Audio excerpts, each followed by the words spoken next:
соображений безопасности это тупой меч. Я рублю тупым мечом. Но тем не менее...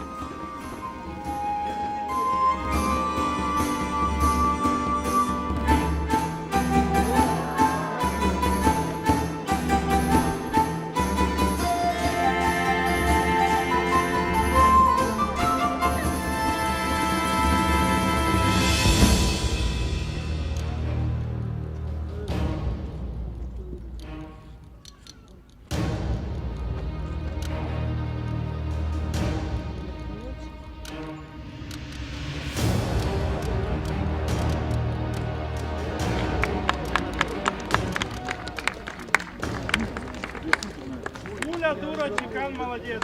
Чекан молодец. Ну, как мы видим, постоять за себя в бою так и могли. Теперь посмотрим, что они могли сделать с расстояния.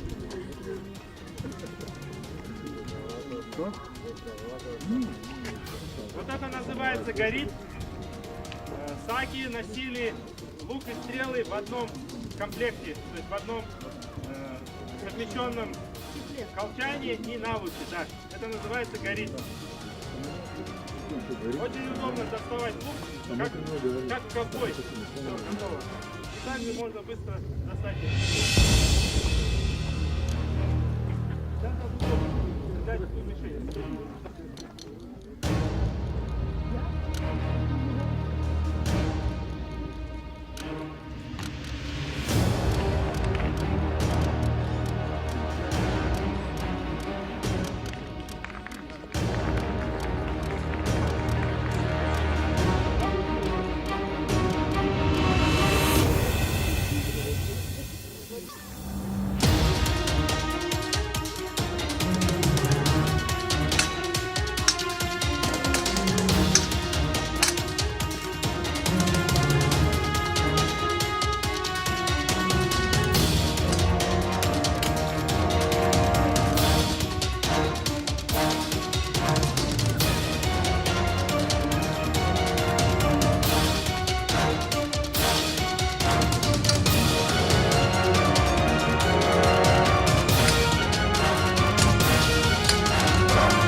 Спасибо еще раз.